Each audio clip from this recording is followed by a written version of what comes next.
Hello friends, welcome to ओजेन academy. आज हम स्टार्ट करेंगे क्लास 10 साइंस का चैप्टर नंबर 4 जिसका नाम है कार्बन एंड इट्स कंपाउंड्स। ठीक है, तो इस चैप्टर में आपकी कंप्लीट एनसीईआरटी कवर कराई जाएगी। आपका एक सिंगल टॉपिक भी नहीं बचेगा, प्लस आपको कैसे लिखने हैं टॉपिक्स विद नोट्स भी वो आपको समझाया जाएगा। ठीक है, तो आई होप आपका एक सिंगल भी टॉपिक नहीं बचेगा, कंप्लीट एनसीईआरटी कवर कराई जाएगी।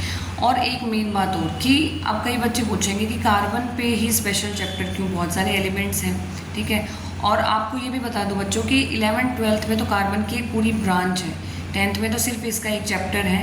ठीक है, ऐसा इसलिए क्योंकि देखिए हमारे आसपास जितने भी ऑब्जेक्ट्स हैं, जैसे कोई प्लास्टिक की चीज़ है या हम फूड जो फूड हम ले रहे हैं, जो खाना है, जो भी प्लास्टिक की चेयर है, टेबल है, कुछ भी चीज़ें हैं, सब कार्बन बेस्ड है। इवन जो हम हैं, ठीक है, जो ह्यूमन बॉडी है वो भी कार्बन बेस्ड है, जो हम खाना खा रहे हैं वो भी कार्बन बेस्ड है, जिस चेयर पे हम बैठ रहे हैं वो भी कार्बन बेस्ड है, जिस रूम में हम बैठे हैं वो भी कार्बन बेस्ड है, विंडो कार्बन बेस्ड है।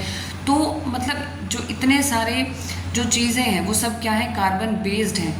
ठीक है, क्योंकि कार्बन की एक बहुत इंपॉर्टेंट प्रॉपर्टी है कि कार्बन जो है बहुत इजीली बॉन्ड बना लेता है। ठीक है, दूसरे एलिमेंट्स के साथ, दूसरे एलिमेंट्स के एटम्स के साथ बहुत ही जल्दी बॉन्ड बना लेता है। तो इसकी एक ये खास प्रॉपर्टी है जिसकी वजह से बहुत सारे जो ऑब्जेक्ट्स हैं वो कार्बन बेस्ड हैं। ठीक है, इसलिए कार्बन इतना स्पेशल हो जाता है कि इस पर एक पूरा चैप्टर बेस्ड है। तो बिना टाइम वेस्ट के स्टार्ट करते हैं। चैप्टर नंबर 4 है केमिस्ट्री का, कार्बन एंड इट्स कंपाउंड्स। तो देखिए चैप्टर नंबर 4 जिसका नाम है कार्बन एंड इट्स कंपाउंड्स। ठीक है, सबसे पहले तो हमें कार्बन कंपाउंड्स की प्रॉपर्टीज़ पता होना चाहिए। कार्बन कंपाउंड्स की प्रॉपर्टीज़ पता होना चाहिए। अब देखिए जो कार्बन के कंपाउंड्स होते हैं वो पुअर कंडक्टर होते हैं इलेक्ट्रिसिटी के। जो हमने आयनिक कंपाउंड्स किए थे ना पिछले चैप्टर में, जिसने नहीं देखा वो पिछला चैप्टर एक बार ज़रूर देख के आना, चैप्टर नंबर 3 जिसमें हमने आयनिक कंपाउंड्स पढ़े थे। वो क्या थे, गुड कंडक्टर थे इलेक्ट्रिसिटी के। बट ये जो कार्बन कंपाउंड्स होते हैं ये क्या है, पुअर कंडक्टर होते हैं इलेक्ट्रिसिटी के, क्योंकि इसमें आयंस नहीं होते।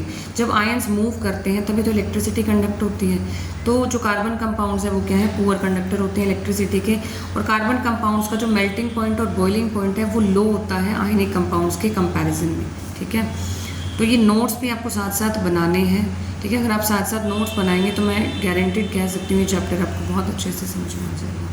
अब देखिए उसके बाद जो फोर्स ऑफ अट्रैक्शन होती है कार्बन कंपाउंड्स में वो ज़्यादा, अब देखिए फोर्स ऑफ अट्रैक्शन इतनी स्ट्रॉन्ग नहीं होती, बट जो बॉन्डिंग होती है कंपाउंड्स में, ठीक है, वो आयंस को नहीं बनाती, वो आयंस नहीं बनते इसमें। ठीक है, अब उसके बाद कार्बन का जो एटॉमिक नंबर है वो आपको याद रखना है, वो 6 है। ठीक है, कार्बन का जो एटॉमिक नंबर है वो 6 है। पिछले चैप्टर में मैंने आपको पूरा जो है शेल्स के थ्रू बताया था कि अगर हमारे पास एटॉमिक नंबर ये है तो शेल्स कैसे फिल की जाती हैं, K shell, L, M, N shells कैसे फिल की जाती हैं। ठीक है, बताया था ना, जैसे के शेल में 2 इलेक्ट्रॉन आ सकते हैं तो वो स्टेबल हो जाती है। फिर उसके बाद एल शेल में 8 आ सकते हैं। इस तरीके से 8 करके जो है फर्दर शेल्स में इलेक्ट्रॉन्स फिल किए जाते हैं। और देखिए जैसे के शेल में अगर 2 आ गए तो वो क्या हो जाती है, कम्प्लीटली फिल्ड हो जाती है, स्टेबल हो जाती है। इस तरीके से एल शेल में अगर 8 आ गए तो वो स्टेबल हो जाती है।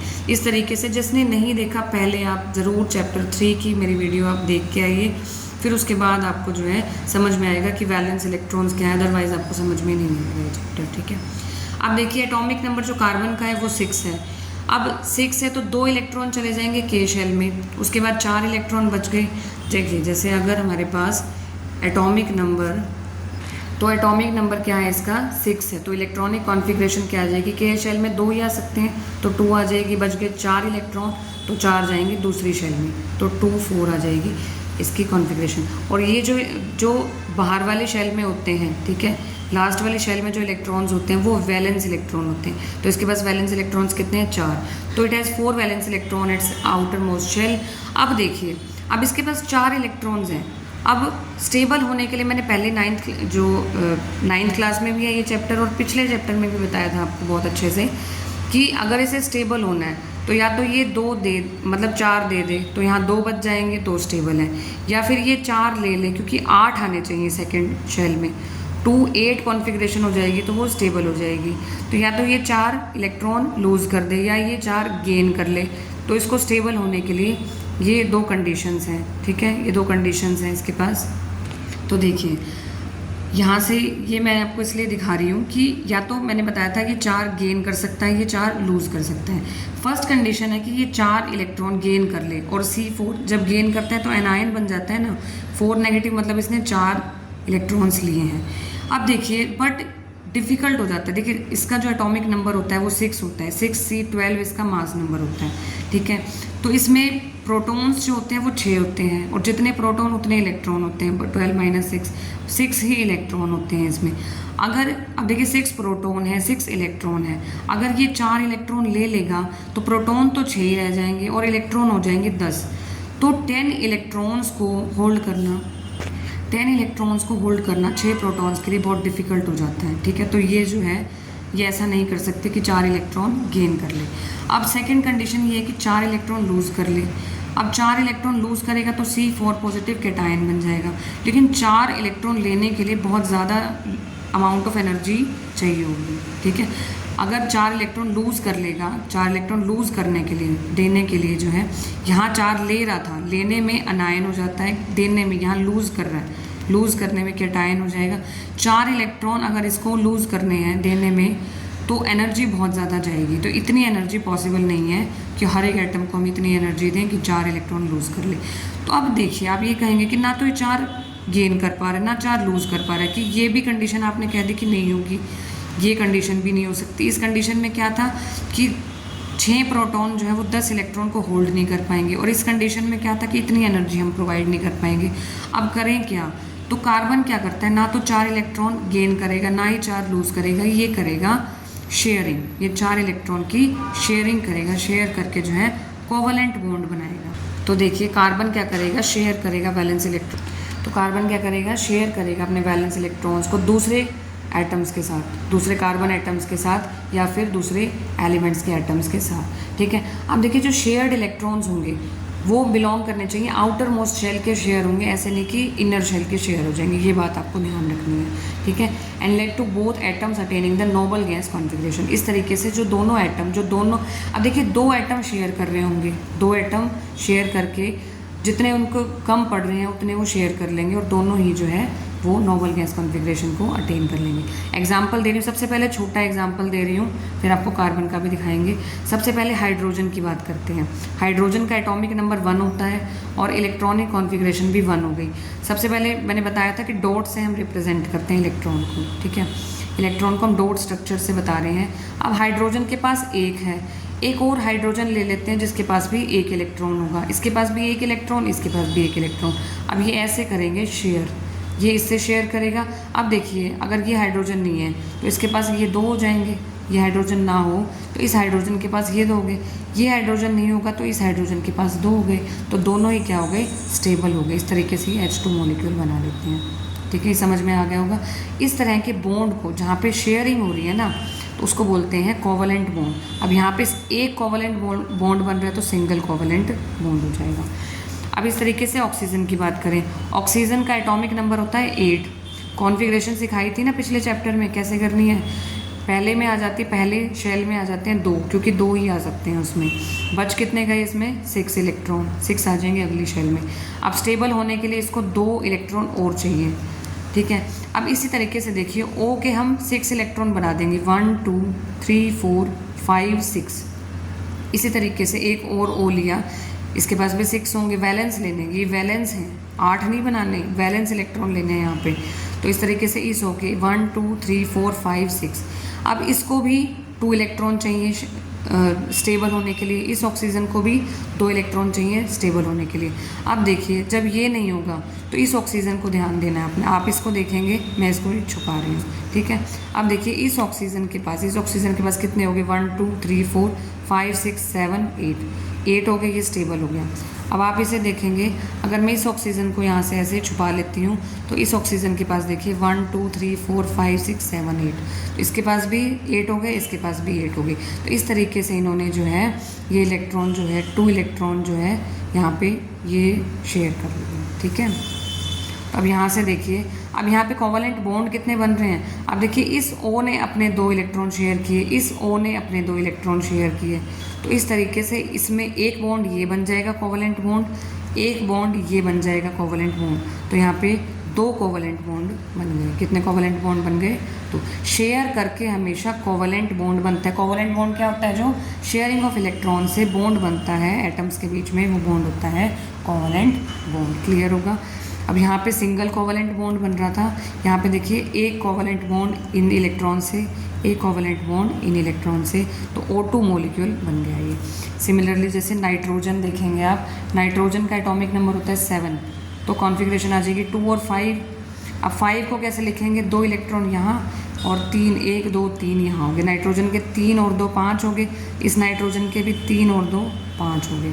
अब देखिए स्टेबल होने के लिए कितने चाहिए, इसको 3 और चाहिए, 8 बनाना होता है हमें।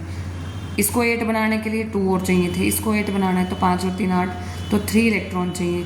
तो ये 3 जो है इसके साथ शेयर करेगा, ये नाइट्रोजन 3 इसके साथ शेयर करेगा।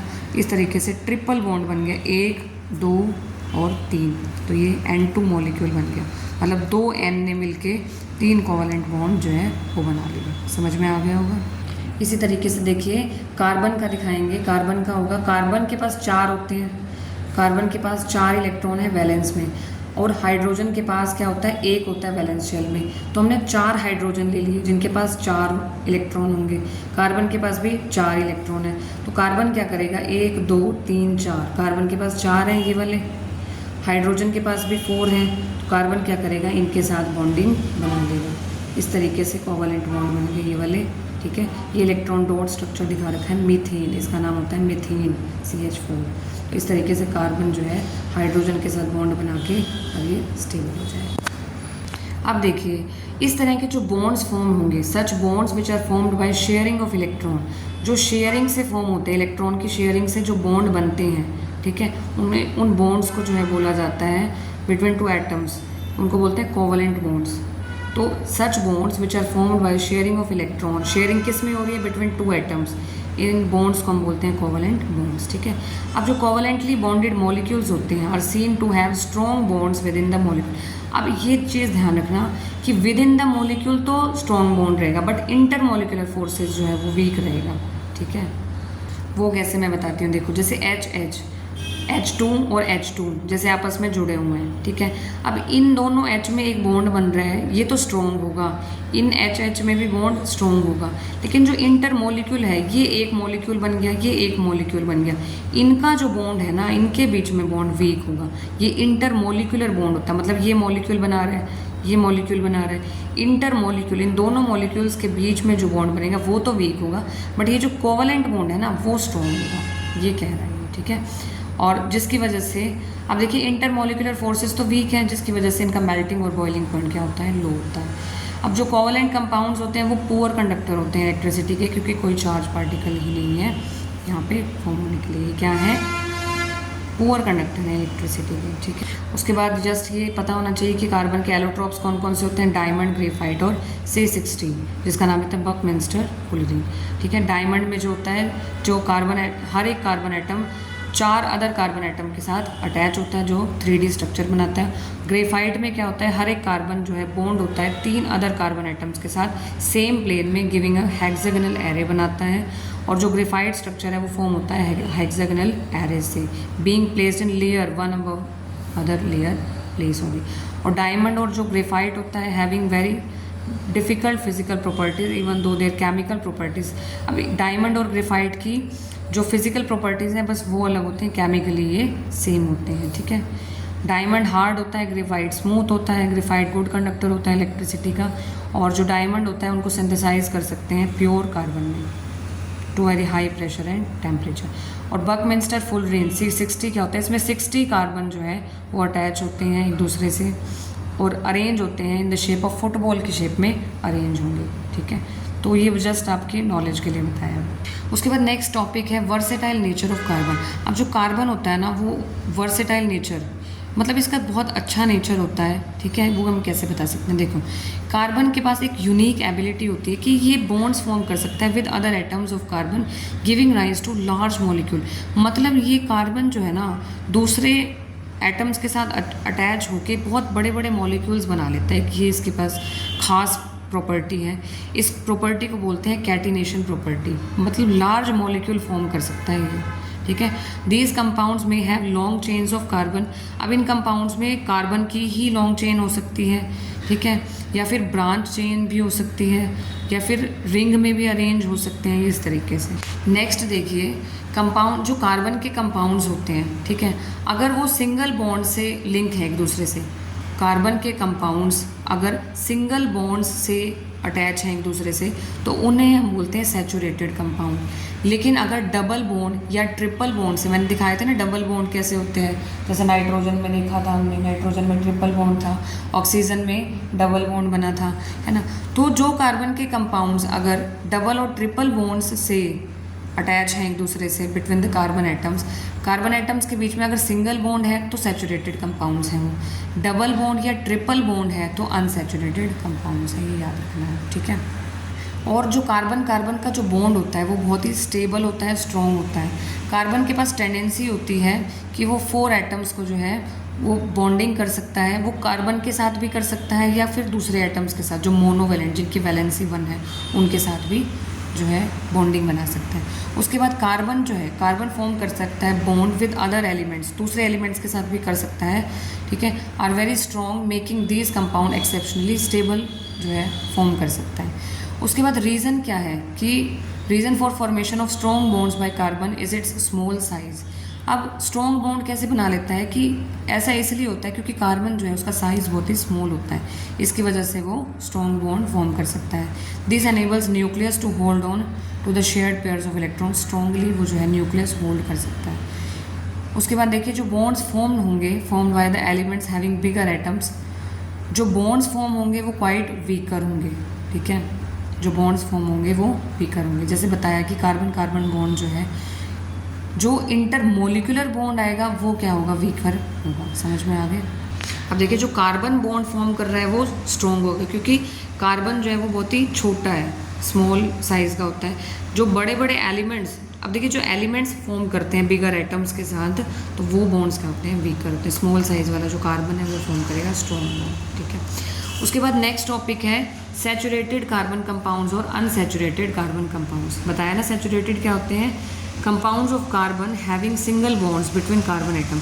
जब कार्बन एटम्स के बीच में जो बॉन्ड है वो सिंगल बॉन्ड होता है तो उस तरह के कार्बन कंपाउंड्स को हम बोलते हैं सैचुरेटेड कार्बन कंपाउंड्स, और ये कम रिएक्टिव होते हैं, लेस रिएक्टिव।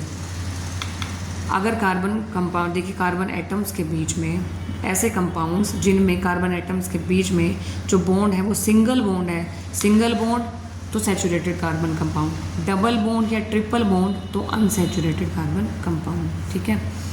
अब देखिए जैसे सैचुरेटेड कार्बन कंपाउंड है, ये एग्जांपल दिया हुआ है C2H6, देखिए कैसे बनाते हैं। C2 2 कार्बन है हमारे पास। अब देखिए वैलेंसी क्या होती है कार्बन की, 4, तो कार्बन के पास 1 2 3 4 4 इलेक्ट्रॉन है। हाइड्रोजन के पास भी 1 2 3, ठीक है, यहाँ पे 3 हाइड्रोजन ले लिए, यहाँ पे 3 हाइड्रोजन ले लिए। अब कार्बन की वैलेंसी जो है वो कंप्लीट हो रही है, एक बॉन्ड इन्होंने आपस में बना रखा है, ठीक है।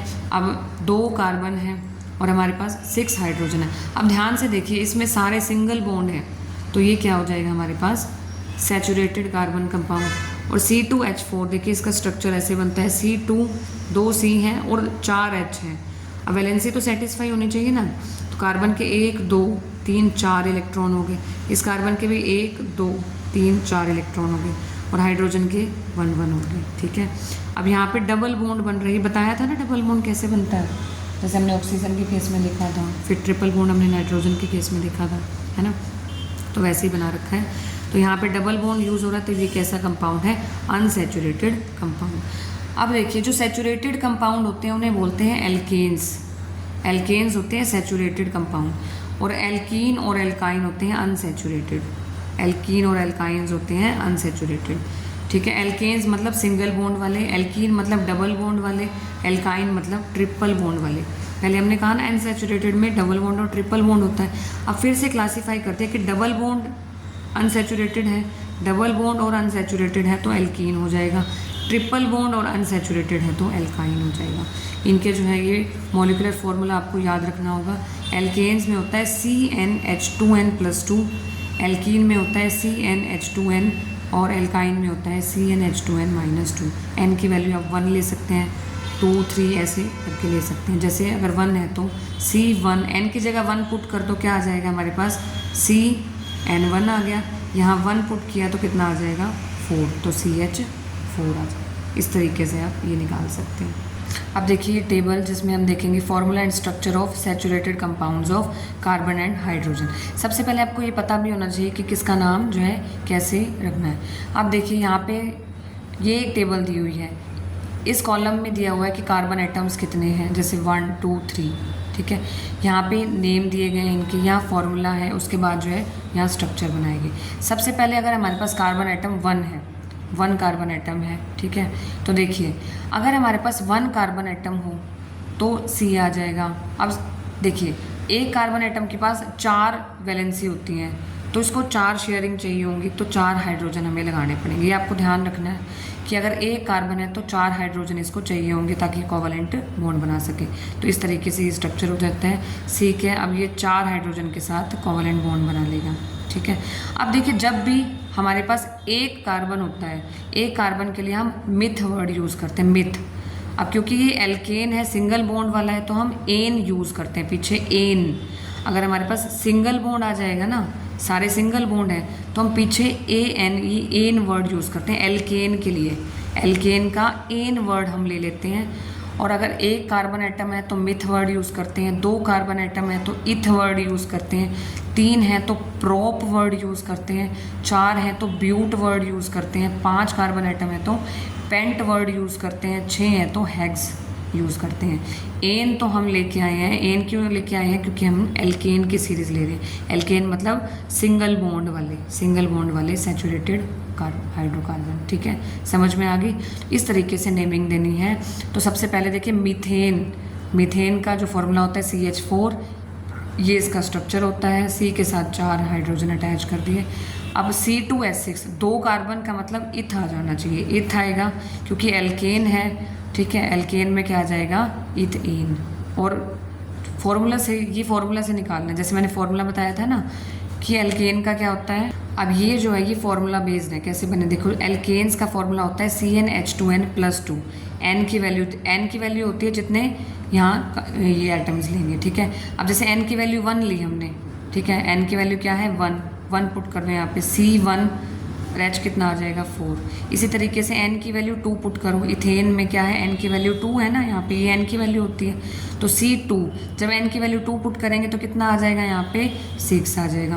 प्रोप में n की वैल्यू 3 होती है, ये n की वैल्यू है, देखो n की वैल्यू 3 पुट करके देखो तो ये कितना आ जाएगा 8 आ जाएगा। ब्यूट में n की वैल्यू 4 है, 4 पुट करके देखो ये कितना आ जाएगा C4H10। तो ये जो सारे हैं वो एक सिंगल इस फॉर्मूला से आए हुए हैं क्योंकि ये एल्केन्स हैं सारे। इसी तरीके से आप एल्कीन्स बना सकते हो इस फॉर्मूला से, एल्काइंस बना सकते हो, ठीक है।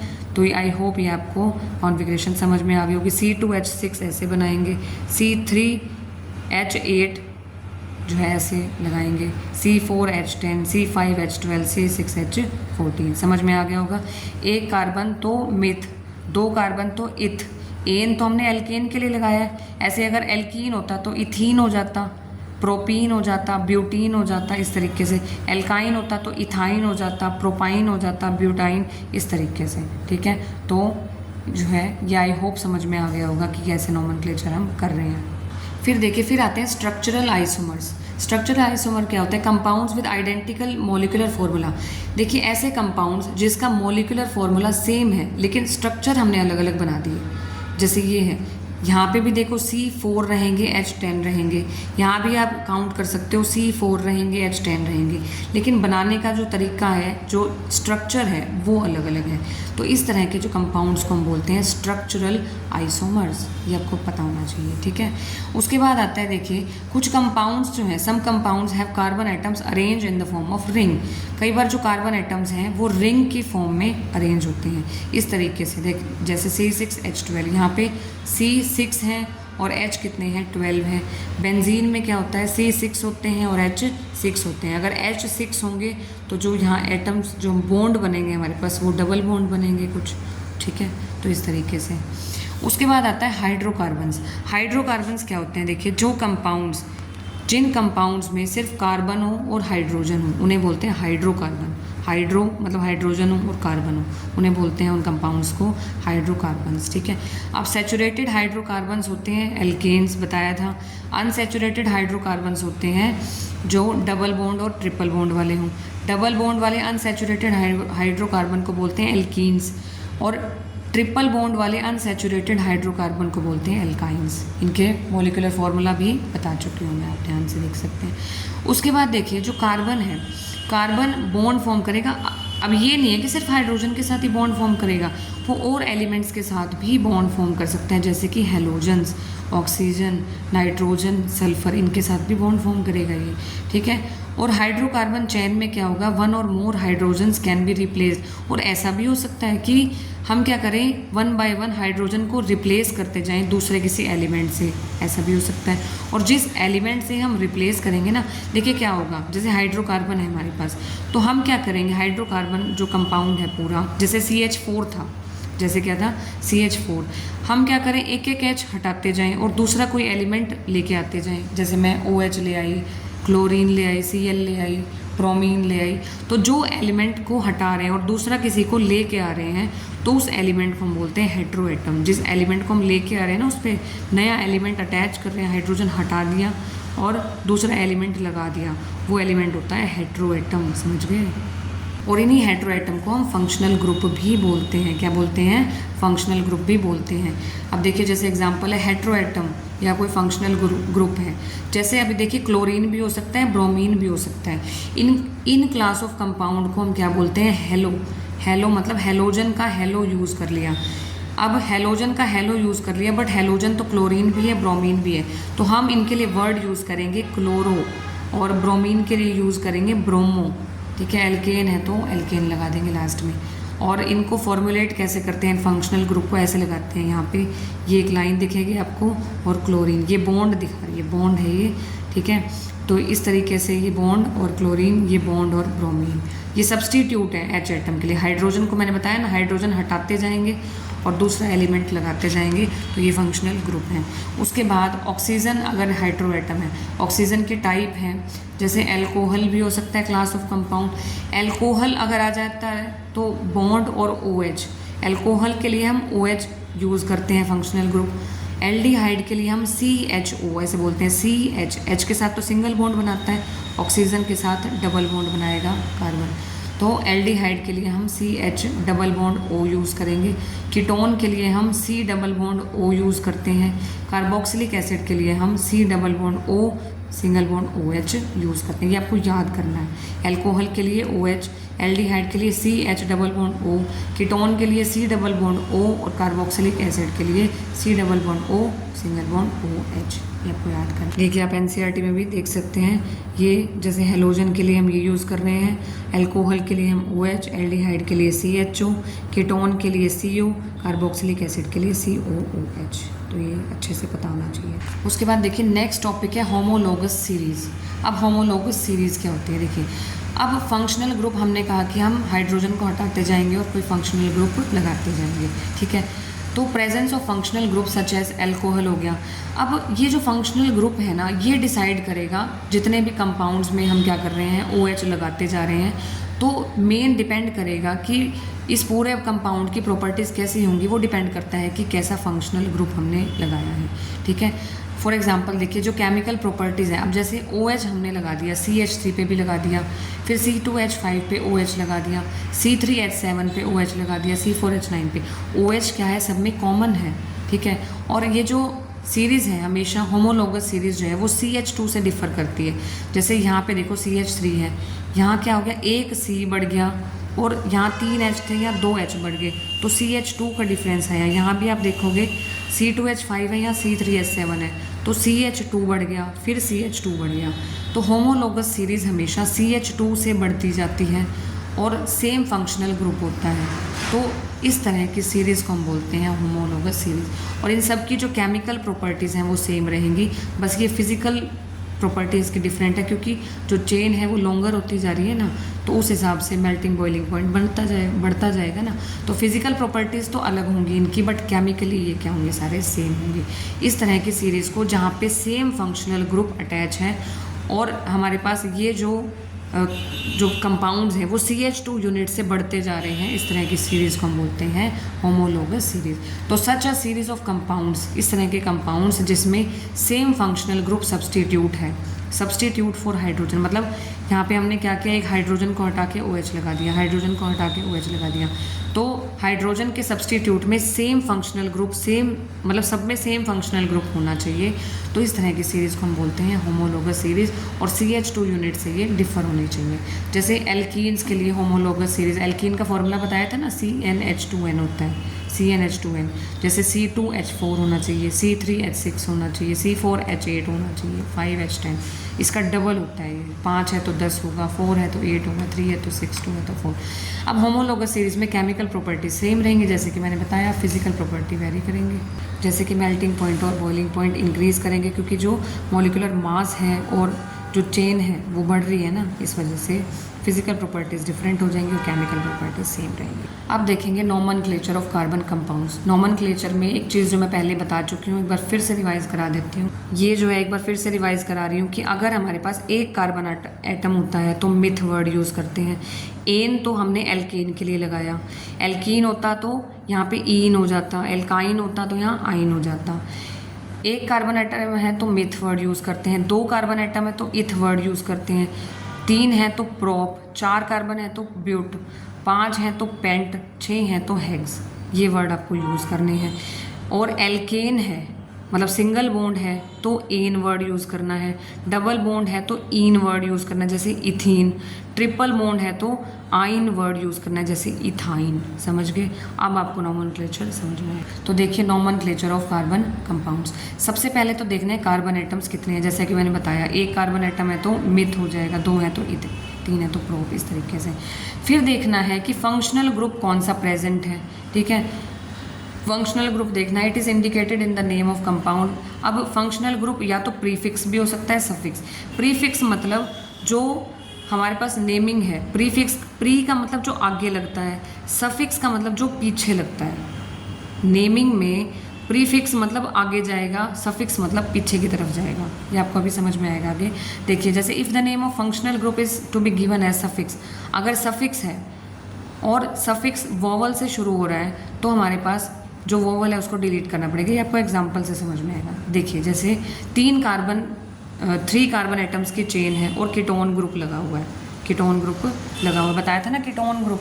एक बार दिखा दूँ दोबारा से, ये कोई बच्चा भूल गया हो तो आप यहाँ से देख सकते हैं। हेलोजन के ये हो जाते हैं, जैसे क्लोरो है, ब्रोमो है, एल्कोहल के लिए OH, एल्डिहाइड के लिए CHO, कीटोन के लिए Cu, कार्बोक्सिलिक एसिड के लिए COOH। ठीक है, तो अब आपको ये समझ में आएगा। अगर हमारे पास देखिए 3 कार्बन एटम्स की चेन है तो हम, और सिंगल बॉन्ड से अटैच है तो प्रोपेन होगा, अभी बताया था प्रोपेन हम यूज़ करेंगे। और कीटोन ग्रुप अगर यूज़ हो रहा है तो कीटोन के लिए बताया था ना ONE, कीटोन का ONE यूज़ करते हैं।